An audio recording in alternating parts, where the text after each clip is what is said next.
Estamos de volta com o nosso tema sobre os nomes de Deus e o que eles representam para nós. Isso representa uma base para a nossa vida espiritual e também, meu querido amigo, uma fortaleza para a nossa comunhão com Deus. Eu convido você para abrir sua Bíblia no livro de Deuteronômio, capítulo 7, versículo 9, que diz assim: Saberás, pois, que o Senhor teu Deus, Ele é Deus, o Deus fiel, que guarda a aliança e a misericórdia até 1000 gerações aos que o amam e guardam os seus mandamentos. A palavra Deus fiel, no hebraico é Rael Haneeman, que significa o El fiel. Veja que ele aparece, Rael Haneeman, o Deus fiel. Que é isso que representa para nós? A Bíblia Sagrada nos diz, lá no Novo Testamento, quando o apóstolo Paulo, escrevendo a Timóteo, ele esclarece para Timóteo, o seu filho na fé, o seu filho ministerialmente falando, de que Deus, a palavra é fiel. Palavra fiel é esta, capítulo 2, versículo 11, 12 e 13 de 2 Timóteo. Palavra fiel é esta, que se morrermos com Ele, também com Ele viveremos. Se sofrermos, também com Ele reinaremos. Se o negarmos, também Ele nos negará.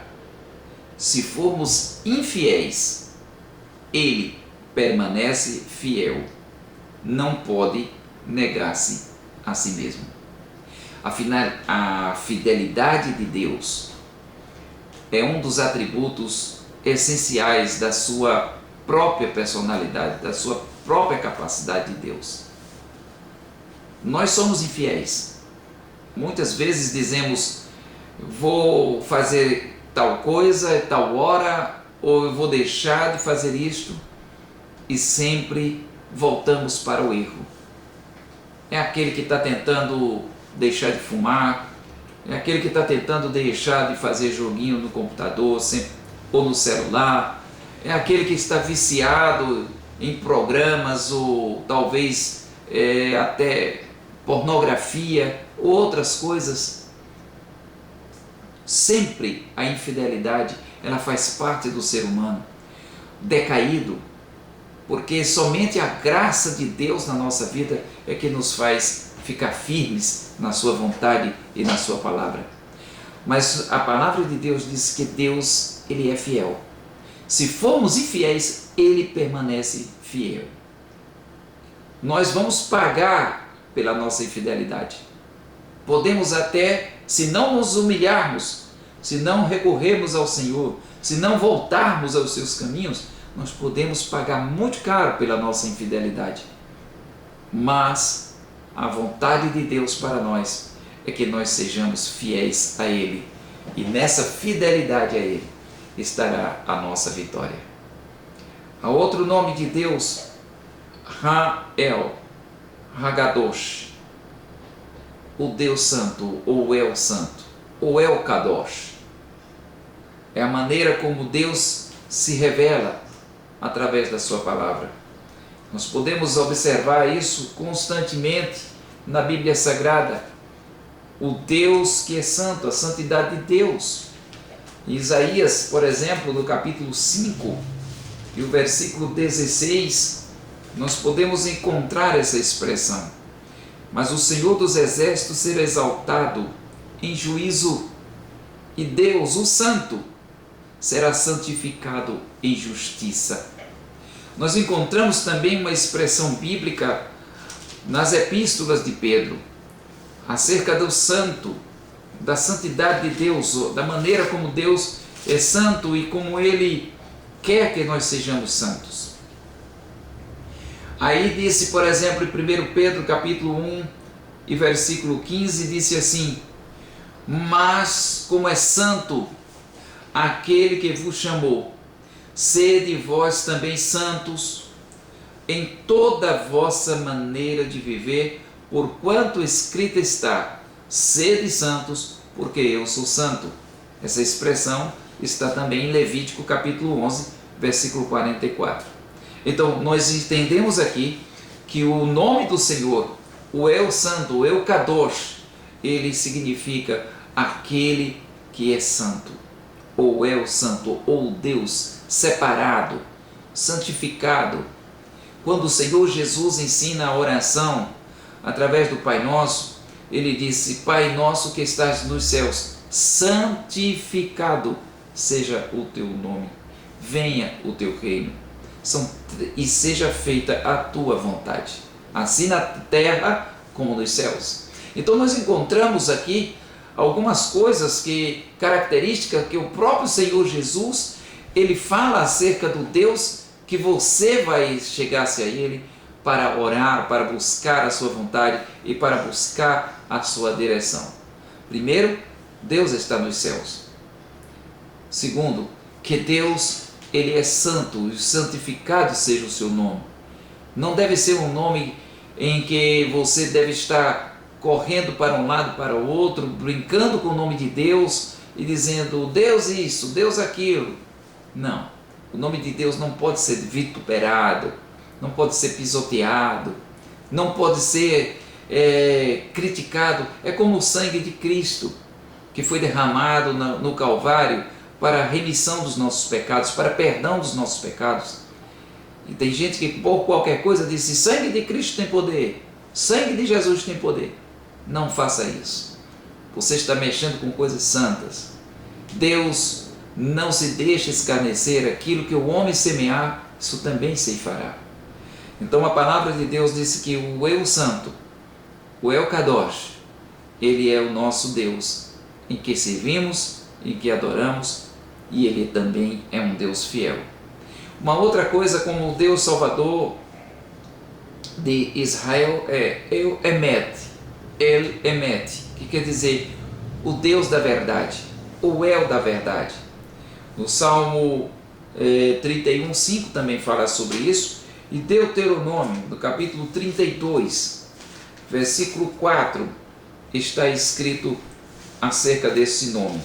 Vejamos aqui, 32:4 de Deuteronômio: Ele é a rocha, cuja obra é perfeita, porque todos os seus caminhos justos são. Deus é a verdade, e não há nele injustiça, justo e reto é. Ele Emet, o Deus da verdade, o Deus é a verdade. Mas depois temos um outro nome, o El Shaddai. O El Shaddai, que a gente vê por aí o nome de padaria, nome de oficina, nome de barbearia, nome de tantas coisas colocado como El Shaddai. E muitas vezes pessoas que nem sabem por que colocou o nome El Shaddai e qual é esse significado. Note que nós estamos vendo o nome de Deus, o que eles representam para nós, e como disse o salmista, que quem conhece o Senhor e quem conhece o seu nome, este é fortalecido, este é guardado. El Shaddai é o Deus que é suficiente para necessidades do seu povo. Essa é a tradução literal da palavra.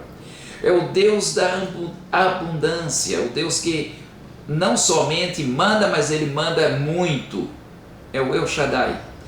Essa tradução para o judeu da época de Abraão, da época de Isaac e Jacó, da época do Senhor Jesus, El Shaddai, quando na boca deles, significava um poderoso Deus, ou um poderoso seio materno. Era como se fosse o peito de uma mãe que amamenta um bebê e que através do leite materno existe algo na substância que sustenta, que nutre, que evita doenças, que evita infecções. Uma criança que mama, ela é uma criança mais saudável, tende a ser mais saudável do que aquela que toma leite fabricado pelos homens, é leite com químicas, porque o leite saudável é o leite materno. Então, para o judeu, El Shaddai significa o que vem do leite de Deus, ou da alimentação de Deus. Não é que Deus aqui seria feminino, porque Deus nem é masculino nem é feminino, Deus não tem sexo, Ele é Deus, Ele é o Senhor Todo-Poderoso. A Bíblia disse que Ele é o Deus da abundância. Ele denota essa expressão de uma ternura, de um Deus que está suprindo, de um Deus que está nutrindo seus filhos, de um Deus que é poderoso. Então, a palavra El Shaddai significa o Deus poderoso, o Deus que é todo poderoso. Nós vamos ver isso em Gênesis, no capítulo 17 e o versículo 1, quando Deus se apresenta a Abraão. E eu disse aqui na outra aula passada que Abraão aprendeu nos passos que ele deu a ser obediente a Deus através de nomes que Deus se revelava. Deus se revelava para ele com vários nomes. Então, em cada momento, em cada situação da vida, Deus se apresentava a Abraão com um nome diferente. Por exemplo, sendo Abraão da idade de 99 anos, apareceu-lhe o Senhor a Abraão e disse-lhe: eu sou o Deus Todo-Poderoso. Anda em minha presença e ser perfeito. Deus está dizendo: Abraão, eu sou o El Shaddai, o Deus Todo-Poderoso, o Deus que supre cada uma das necessidades do seu povo. Qual é a tua necessidade nesse momento? O Senhor está pronto para suprir. Então aí a palavra de Deus nos diz que é isso. Então quando você quiser falar ou aprender ou colocar alguma coisa sobre El Shaddai, você vai aprender que Deus Todo-Poderoso é suficiente para cada uma das tuas necessidades. Que o Senhor te abençoe e que a palavra de Deus possa abundar grandemente na tua vida e no teu coração. Em nome de